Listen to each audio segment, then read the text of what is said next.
Halo guys, hari ini kita akan lanjut belajar. Jadi, ini udah ada kesimpulan dari ChatGPT. Saya akan membaca saja. Materinya tentang bioenergetika dan siklus Krebs. Siklus Krebs, asam sitrat itu adalah jalur metabolik yang digunakan oleh sel untuk menghasilkan energi bentuk senyawa berenergi tinggi seperti ATP atau adenosin trifosfat. Jadi itu jalur metabolik. Metabolik adalah metabolik yang digunakan oleh sel untuk menghasilkan energi dalam bentuk senyawa berenergi tinggi. Digunakan oleh sel menghasilkan energi dalam bentuk energi tinggi, kan, berenergi tinggi ATP. Digunakan sel untuk menghasilkan energi tinggi ATP dan sentrifusal. Menghasilkan senyawa lain juga untuk metabolisme energi seperti ATP, NADH, dan FADH2. Gangguan yang terkait dengan metabolisme energi, yang pertama itu ada obesitas. Itu adalah kondisi kelebihan lemak tubuh akibat ketidakseimbangan energi. Terus ada diabetes mellitus, itu gangguan metabolisme karbohidrat yang menyebabkan kadar gula darah tinggi. Terus dislipidemia, itu adalah ketidakseimbangan lipid dalam darah. Marasmus, kekurangan nutrisi berat mengakibatkan hilangnya lemak dan otot. Obesitas, lemak, gangguan lemak. Diabetes mellitus, gangguan metabolisme karbohidrat. Dislipidemia, lipid. Terus marasmus, nutrisi otot ya. Nutrisi, kekurangan nutrisi berat mengakibatkan hilang lemak.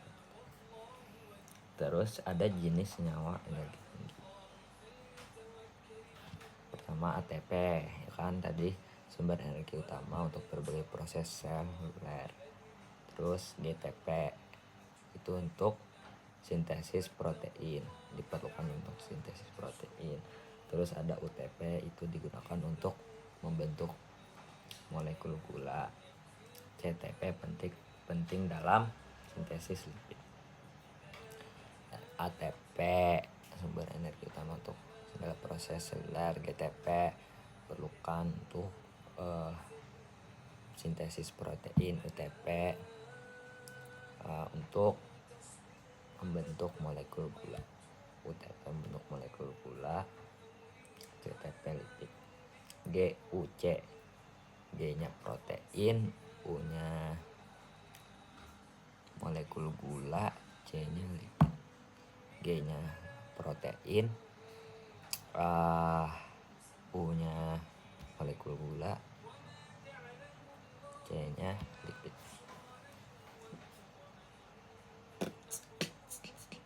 Terus ada sumber energi lain. Yang pertama ada 1,3 bifosfogliserat dan fosfoenol pirufat dari glikolisis. Terus ada kreatin fosfat di otak, di otot, dan spermatozoa. Terus asetil-CoA, substrat utama dalam siklus Krebs. Lanjut kita ke bioenergetika. Bioenergetika itu adalah proses transformasi energi di tingkat sel. Prosesnya melibatkan siklus ATP dan ADP, yaitu ADP plus phosPI plus O2 menghasilkan ATP. Energi yang dihasilkan digunakan untuk kontraksi otot, transport ion aktif, biosintesis, detoksifikasi, dan termogenesis.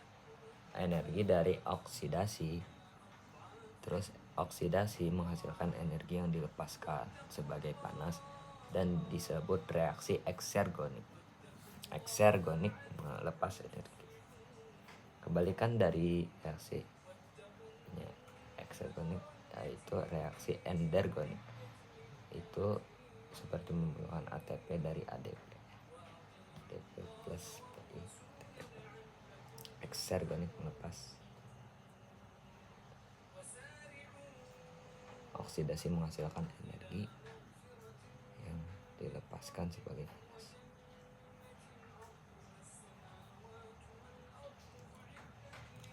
Reaksi eksergonik, endergonik. Terus ada transfer energi dalam sel. Energi diperoleh dari oksidasi karbohidrat, lemak, dan protein. Diperoleh dari oksidasi karbohidrat, lemak, dan protein. Terus senyawa ini kemudian mengubah NAD dan FAD menjadi bentuk tereduksi NADH dan FADH2. NAD nikotinamid adenin dinukleotid, nikotinamid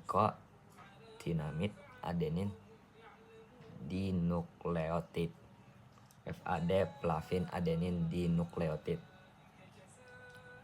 Terus melalui fosforilasi oksidatif, NADH dan FADH2 menghasilkan ATP sebagai sumber energi.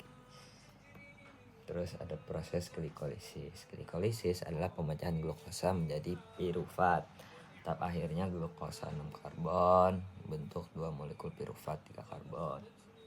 Pirufat diubah menjadi asetil-CoA melalui oksidasi. NAD+ menjadi NADH CO2. Total ATP yang dihasilkan itu NADH sama dengan 3 ATP, itu FADH sama dengan 2 ATP. Dari glikolisis total ATP 38 yang dihasilkan. Terus ada metabolisme protein dan lemak. Protein dan lemak juga dapat diubah menjadi energi. Lemak diubah menjadi asam lemak dan dimetabolisme dalam siklus Krebs. Protein diubah menjadi asam amino yang masuk ke siklus Krebs melalui jalur khusus.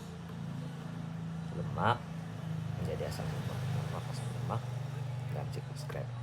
Protein jadi asam amino masuk siklus Krebs jalur khusus.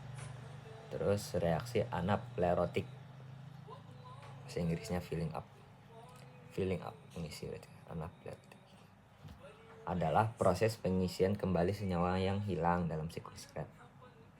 Penting untuk menjaga kelancaran siklus Krebs.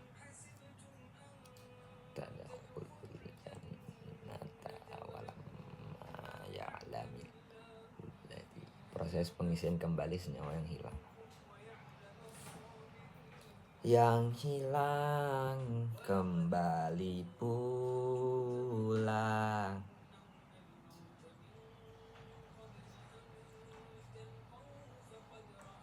Pengisian kembali senyawa yang hilang. Senyawanya jangan hilang, kembali terus mengisi dalam siklus Krebs.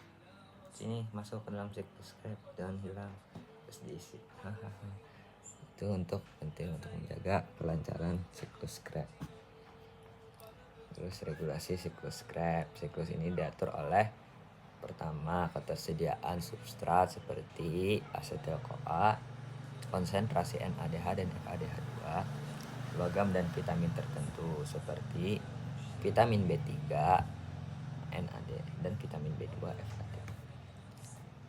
B3N, B2 F. Kesimpulannya, siklus Krebs dan proses bioenergetika merupakan inti dari produksi energi dalam tubuh.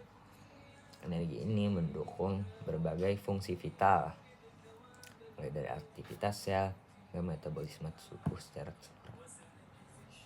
Terus kan aku glikolisis yang kayak detailnya aku nggak harus dihafalin kayaknya. Glikolisis, metabolisme protein dan lemak, reaksi anaplerotik dan siklus Krebs. Itu guys, nggak detail sih, aku nggak dijelasin.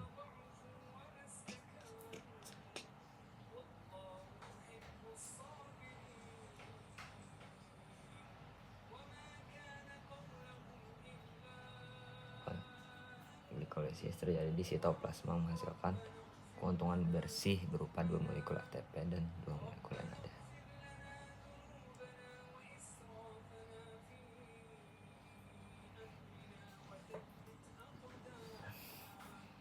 Oksigen, jika oksigen tersedia, piruvat akan masuk. Ada oksigen masuk siklus Krebs. Jika tidak ada, akan mengalami fermentasi. Metabolisme protein yang dipecah menjadi asam amino. Terus asam amino dapat mengalami proses diaminasi, yaitu menghasilkan senyawa perantara seperti alfa ketoglutarat atau oksaloasetat yang masuk dalam siklus Krebs. Asam amino deaminasi alfa ketoglutarat atau oksaloasetat masuk siklus Krebs. Terus metabolisme lemak dipecah menjadi gliserol dan asam lemak.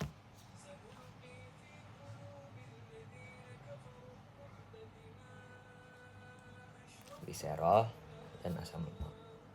Asam lemak mengalami beta oksidasi untuk membentuk asetil CoA. Jadi asam lemak mengalami beta oksidasi membentuk asetil CoA masuk siklus Krebs. Gliserol dapat masuk ke jalur glikolisis. Gliserol glikolisis, asam lemak, beta oksidasi asetil CoA siklus Krebs.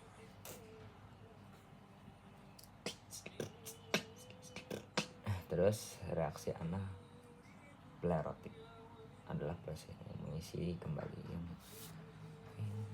masuk siklus Krebs. Itu akibat digunakan untuk sintesis biosintetik. Contohnya adalah konversi piruvat menjadi oksaloasetat dengan bantuan enzim piruvat karboksilase. Konversi piruvat menjadi oksaloasetat, bantuan enzimnya piruvat karboksilase. Piruvat oksaloasetat, enzimnya piruvat karboksilase enzim. Terus jadi oksaloasetat piruvat oksaloasetat enzim oksilase piruvat.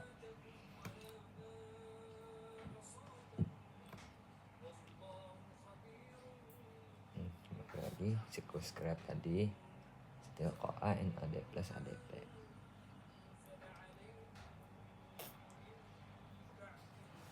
Siklus Krebs dihambat, tingginya kadar produk NADH dan ATP.